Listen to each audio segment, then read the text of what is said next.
Namaskar Bharat. For the first time ever, we are hosting an MBA Times Fair event specifically tailored towards candidates from India. But if you're joining from any other part of the world, feel free to stay because the frameworks we learned today for your applications can still be useful to you. The series of live streams that we have been doing so far will consist less of marketing like other MBA fairs do, but more of quality content that focuses on completing important sections of your MBA applications, like your resume, essays, and the letter of recommendations. Depending on the availability, we will dive deeper into the application of what we learn here by looking at the samples. So let's get to it. Today we'll be discussing Cornell University's Johnson School of Business. More specifically, we're going to look at the two-year MBA program. This is where you will be. Cornell University's Johnson School of Business's Sage Hall. It gives really classic vibes, and your odds are going to go up to get in here if you stay and watch the entire session till the end and wait for a little surprise before we start looking at the samples. So let's put this image in the background to keep you inspired and look at the agenda for the day. Couple of things before we look at the agenda as usual. First, you need to scan this QR code that will take you to a WhatsApp group. This WhatsApp group will serve as a medium for you to ask any question while the session goes on. Because the one that I think we have currently added more people to is a one-way communication. This will be a two-way communication group. And towards the end, when we have the live Q&A session, you can get your questions answered live. If you have questions later before you submit your applications, you can keep putting your questions in the group. If the people have time, they will answer your questions until you have submitted the applications. And we've kind of eliminated the biggest problem many people have had with the webinars, that their questions are not getting answered and it's like a one-shot off. So this problem is solved. You are really welcome. So now let's look at the agenda. Like I said, we are going to be moving fast and we are just going to keep it crisp, clear, and only the most important stuff.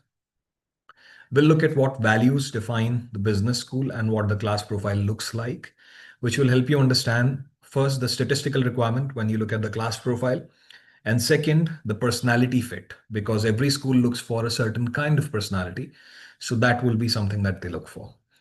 Next, we'll look at the essays and the resume, which are obviously like the backbone of your application and completely in your hands. We'll then look at the LOR samples, which will obviously be shared in the Q&A group that you have the link up for scanning. And I'll give you the tips for the letters of recommendation. And it goes without saying that you will not be the ones writing the letters of recommendation. So you can share the sample with the person who will be writing it. So all of those things will be in the same Q&A group for which the QR code is still up for scanning. I'll wait for a few seconds if you want to scan this.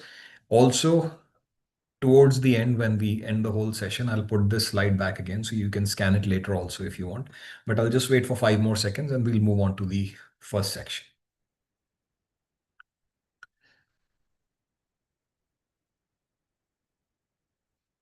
Okay, since I will anyhow put this in the end, let's just move on for the time's sake. We'll look at the class profile first. So this is also there on Cornell's website, but still I'll tell you why these things are important, because they help you understand what the capacity of the business school is, what exactly your odds could look like if you get in or trying to get in with a certain score. So Cornell doesn't have much on their class profile other than the class size, which is at 276, which is really close to the previous session we had, which was Berkeley. So it's not too big, not too small, or actually not too small, but like small enough. It's not particularly a program which is like big in size, because 276, I think, is very like small class size for a top 15, much like Berkeley's. Generally speaking, having a class size around 350 to 400 students actually helps with the alumni base. GRE median is actually unknown. I've tried to look at some informal sources, but I couldn't find any. So generally speaking, for the top 15 schools, I recommend students having a 330 plus from India, just to be on the safe side for the score for GRE. For GMAT, the median for the legacy edition is at 710. Decent, but for the Indian students who are from the overrepresented pool, I generally recommend 99th percentile for top 15s and M7s, but like around top 15, which are closer to top 20s, you can have like 10, 20 points difference in that also. The international student population is at 42%. The reason I've put an asterisk there is because I don't know whether this population is purely international or it also includes dual citizens. What do I mean by that? When I say purely international, I mean people who are coming from different countries to the business school. And dual citizens are people who probably are actually American, but still hold another passport. So that number also gets noted in this.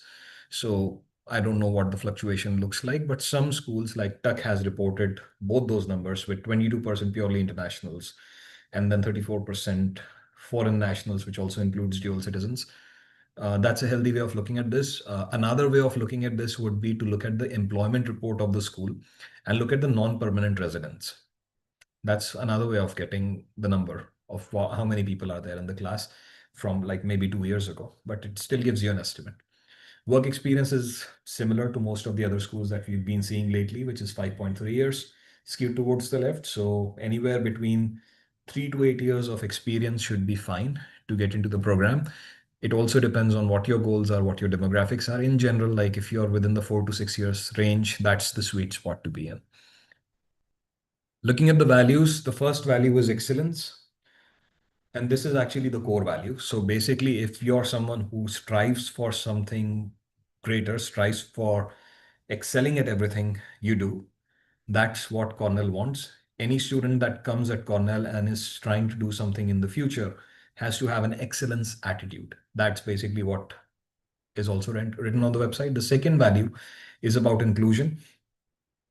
Now, it goes without saying, this is also for most of the business schools these days, that diversity, equity, inclusion, collaboration. But that's basically what it is for Cornell also, so fairly common. Then engagement. So this is kind of important again, one of the core values. How interactive are you? How exactly are you engaging with the community? How connected are you? All of these things matter. And remember when I said connected, this was also a keyword we've seen in phase one for NYU STEM. So that is another overlapping value with another school. So engagement. Then there's community. So community, obviously, Cornell is a small program. They want people to have an interconnected community, a collaborative community. Then we have the impact. Someone who wants to have an impact on the lives of the people, someone who wants to have leave a mark on the world, basically. This kind of has a little bit of an overlap with MIT. If you remember the key values that we discussed during the phase one sessions, people who want to leave their stamp on the world. Additionally, before we move forward, I'll just apologize within the session instead of writing this down in the chat. I apologize for any of the background noises. There is a lot of stuff going on around me. So I don't know if this is getting into the stream, but it's out of my hands. I'm in the quietest spot possible. So we might have to just deal with that. We're moving on to the essays next. Cornell has two essays, with the second essay giving two options, out of which you have to choose one. And we'll look at each of them and how to tackle that and look at what the frameworks will be for these essays. So let's see what the first essay is. The first essay is the goals essay. If you've attended previous sessions, you already know how we tackle these questions. But if you're attending these sessions for the first time, I'll still explain it to you. But let's read the prompt first. Immediately post MBA, my goal is to work as a dash at a dash company in XYZ industry. So what exactly is your goal post MBA? So I want you to think about, let's say in industry wise, you want to go and invest in banking. And post MBA, most of the people who want to join investment banking join as associates. So your role will be associate company. What exactly do you want to, which company do you want to work for? Cornell predominantly feeds in New York, generally speaking. So most of the investment banks are already there. So you just pick which bank speaks most to you and how exactly is that aligned with your values in the future. So let's say you want to be in Barclays or Goldman Sachs or JP Morgan, Morgan and Stanley, whichever that is in investment banking industry. That's a very short way of answering that question, which is a short answer question. Then we have explain how you'll use Cornell Johnson's resources and any personal assets, this is also written in the brackets, to reach your post MBA goals. Most of the other schools don't put the bracket stuff. But if you remember, I have also discussed this in Columbia application, booth application, you try to show what personal assets you have, which are closer to the school, which will give them more feasibility for your goal. And this is something Cornell has stated explicitly to avoid any confusion. We'll look at the framework now. So it's very simple. Since you have written down the goal statement, just pick two resources, no more than two resources at Cornell. So it could be the centers at Cornell, it could be the clubs, it could be the events that happen there, anything, just two things. So let's say you've chosen maybe the finance center there or the entrepreneurship center, whatever you want, then there is a finance club because we are using investment banking as an example. So you're probably going to talk about the finance club, and these will be the two resources you'll take. Understandable. For that particular goal, it's the thing that makes most sense. So two resources. Now, once you've picked those two resources, I want you to focus on the depth. What do I mean by the depth? So let's take one resource, the finance center. So who told you about that center? That's the first thing. Why do we say this? Because when you tell them that this is the person who told me about that resource, it shows that you have done your homework. You've spoken to the people, you've networked with the community, you've shown engagement, which was a keyword. So the who needs to be there. Then what was the resource? Finance center. Now, when I say what, I mean you have to write down the whole name. They have some fancy person's name on that. So use that whole name that they call the finance center. So that's the resource. Why is that resource important to you? The easiest and the laziest answer for that question is because I want to go in investment banking. This center will give me the resources. Not important. Align that with your personal values. How exactly has that center helped many other people succeed in the long run? Look at the long game. Try to see why exactly is that center so relevant in that particular institution that they can keep providing you values even after you've graduated. Some people also think about talking about career center, but I don't really recommend talking about career center because remember the thing in the bracket was the personal assets. So you have to take a lot of responsibility on yourself as opposed to like leaving more on the table. So why exactly is that resource important to you? How do you plan to use that resource? Like how will you engage, like what kinds of events will you attend at finance center, what kinds of activities the center is doing that makes more sense to you.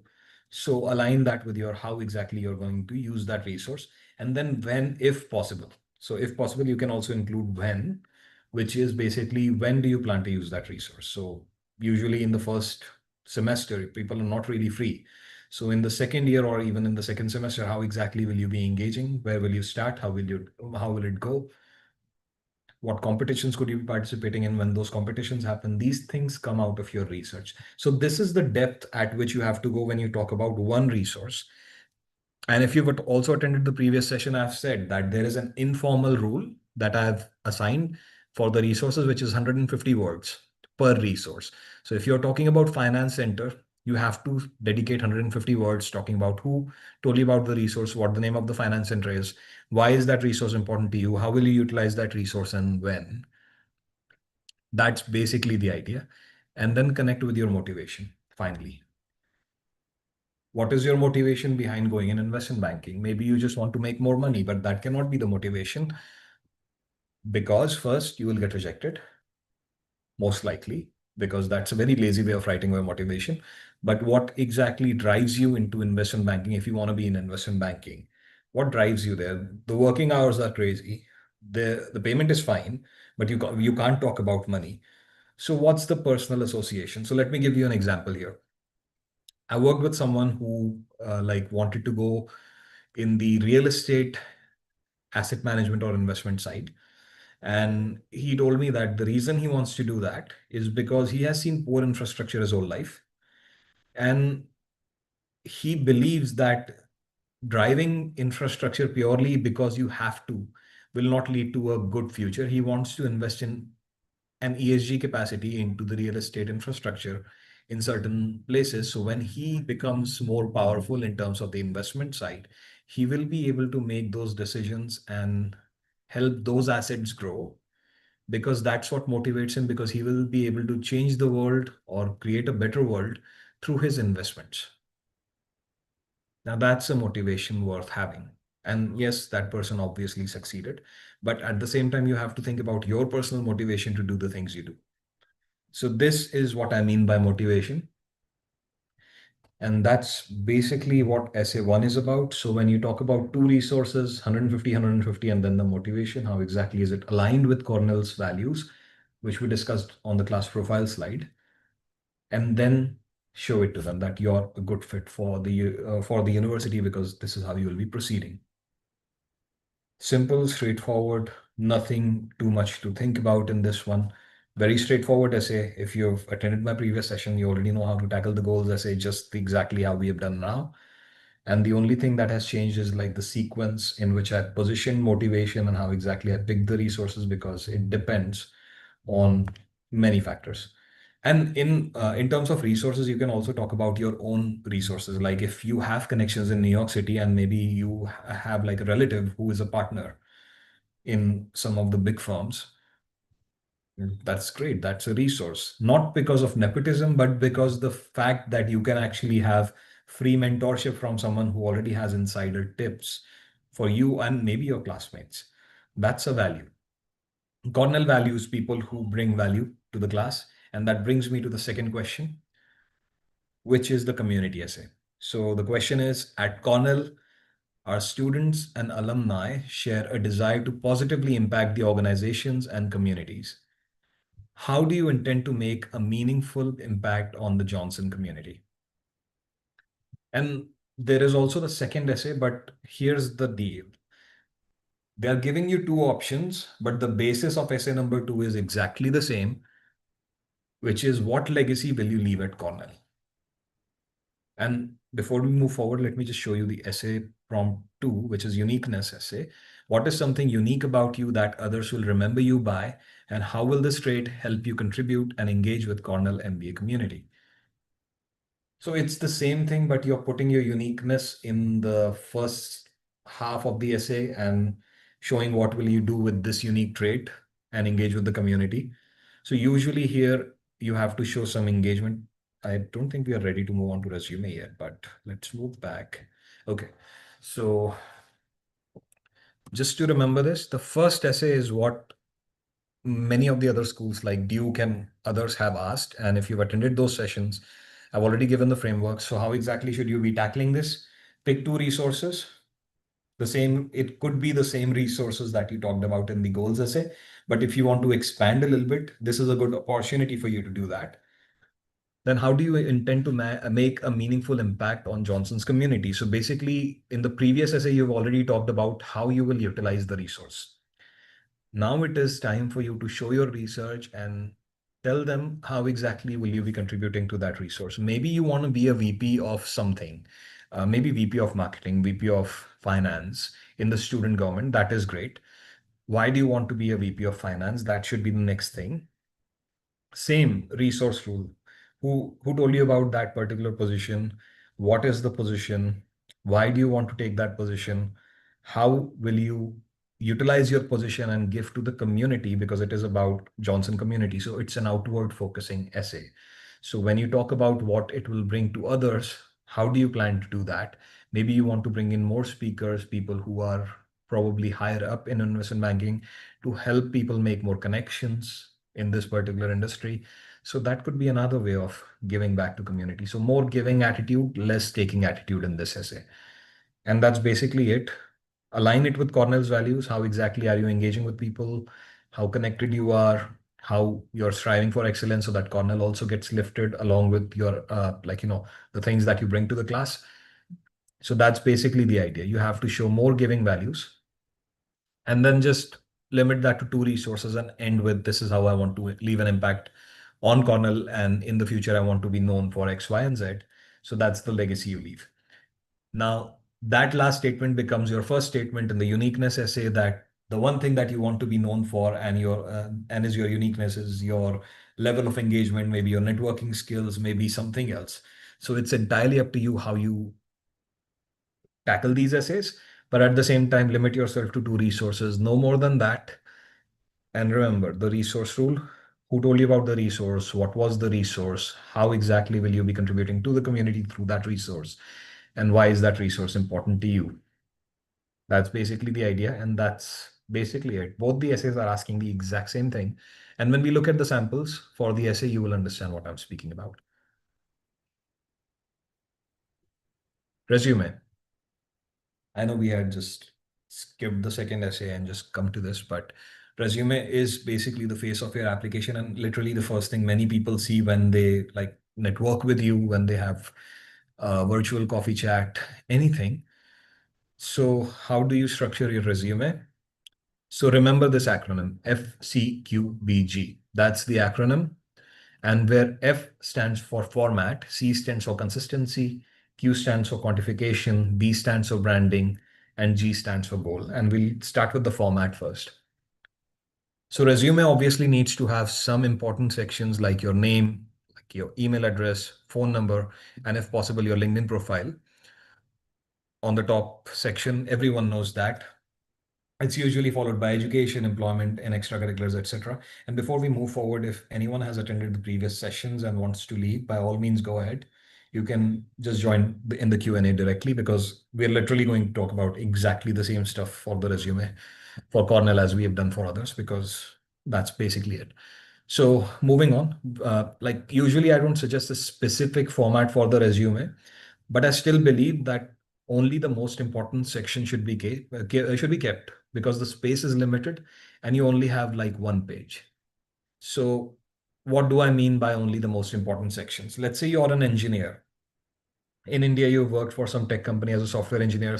You have some Scrum certification, you have some technical certifications also, you have some language certifications done. That's great. There's nothing wrong with being talented. But at the same time, you also have to think, let's say you want to go in investment banking, what exactly good will it do for that role that you have in mind for the future? So that is how you have to think that will this role be relevant for, not role, will this certification or will anything that I'm mentioning on my resume be more relevant for MBA and post MBA goals? That's basically the idea. So since it is one page, don't just put anything, remove anything that is redundant. So let's start with the education section. Education must list your bachelor's and master's degrees, if you have one, and a short bullet on what your extracurriculars were during your time there. The purpose of this section is only to see if you will be involved in a similar capacity when you're at business school. You understand what I'm trying to say? So like you have to be intentional about this. And if you remember, like you've attended a business school info session, the schools do say that the past activities are a great reflection of your future. So that's what they're trying to test here. So what kinds of extracurriculars or clubs you were involved in? Maybe you'll be involved in a similar capacity at Cornell, right? So that's basically where you're thinking. That's what you're thinking about. And in education section, I've seen many people put in some executive education certificates and some certificate or associate level programs. That's not how it works. There is a separate section for that. It could be certification, because if you've not been granted an alumni status through an executive education program, that will not help you. So make sure that education section has to have the education degrees and qualifications only. I also got a lot of questions about the employment section. So if you're someone who's like a part-time business owner in addition to your general work experience, what do you do? It's perfectly fine if you create separate sections. So there can be one section about work experience, another section can be made about entrepreneurial experience. You write down the company name, what the company does, and the bullet point there. So basically how you create the resume. So I've already ensured to show all of this in the samples. So when you get those samples in the Q&A chat, you will be able to see that. Second part of the acronym was C. Letter of the acronym was C, which was consistency. And by consistency, I mean the consistency in the format of the bullet points.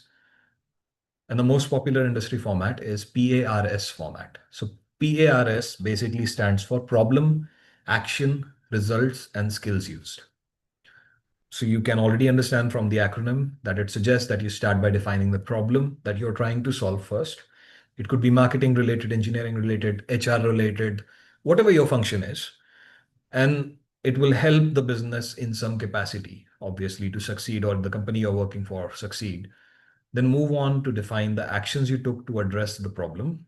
and what results came out of your actions, and what skills you gained or used in that particular situation. Very straightforward. PARS. That's how you write down the bullet, and that's how you show them that you're writing that in the MBA format that is expected. So focus on your people skills, because for MBA, people skills are what matter. So don't focus on your technical or hard skills.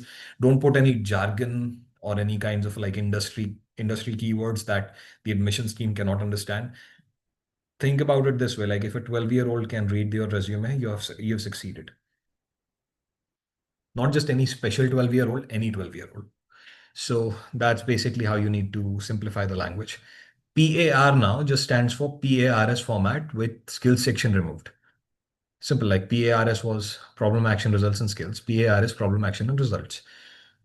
This helps shorten the bullet, but the skills are kind of blended into the action, so it takes more work when you're writing things in PAR format, because like how exactly will you blend skills into the actions is just like ridiculously difficult to a lot of iterations go by, and I've seen that.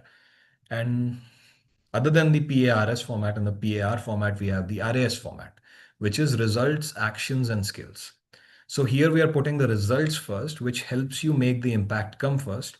And in case someone is skimming through your resume, they can get surprised like how you managed to do something, and it makes them more curious. So that's kind of like a value statement for the RAS bullet point, that the results come first and people can see the results first. And if they're skimming through, they can just look at the results, everything like that. So there's no preference for one over the other. You can use any of them. But I must tell you that you should not be mixing them all in one resume. So only one consistent bullet format should be used per resume. So it could be PARS, PAR, or RAS, or not and. So just one consistent format per resume. And when you look at the samples, you'll see that the resume actually has errors in it, that you will be able to see how inconsistent it is in terms of like the format. So everything you hear right now is actually applied to the samples that you'll be seeing. So you'll actually be able to see it yourself. Now, this is most heard of in the MBA admissions: quantification. They say a lot that your bullets need to be well quantified. So what do they mean by quantification? So quantification is usually more or less mandatory in the impact or the results that we talked about in the previous slide. It would not hurt to mention the size of the team also, because it makes your bullets more credible, more powerful. It gives them an idea about your leadership skills. So that's also something that you have to show. So the more quantification, the better. If you think you don't know how to quantify the bullet, that is all right. Just think about why you exist in the organization and what money they're trying to make out of you. And thoughts will just start popping up, like how exactly is my organization using me? They're just paying me 3 lakhs in salary, but at the same time they're making 3 crores for themselves. Brilliant. That is exactly what I wanted, like quantification. You have like the number 3 lakhs, 3 crores. How exactly is your area of influence affecting it? That's exactly what we need. And as it says on the slide, you can highlight operational efficiency, revenue increase, sales, etc., with numbers, percentage, and cash, depending on whatever you did. Just remember that you need to enter the currency of the country that you're applying to. So for Cornell Johnson, that would be US dollars. And I can understand that because of the purchasing power parity and the exchange rate difference, the converted amount may look really small in dollars. So you can accompany this with percentage change in something to show greater impact. Like I said, this is very specific to students from India. So I know that there will be a problem here. So make sure that you also accompany that with some percentage change so you can show that there is a greater impact that you've had. Because currency wise, I don't think it will have much of an impact usually. We move on to branding now.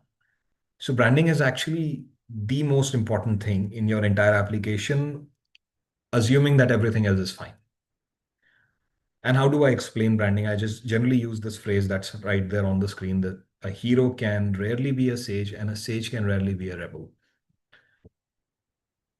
You can see that all three have different kinds of personalities. What kinds of things come in your mind when you read the word hero? Maybe some movie star like Rajnikant or Shah Rukh Khan or someone that pops in your head. Then you talk about a sage.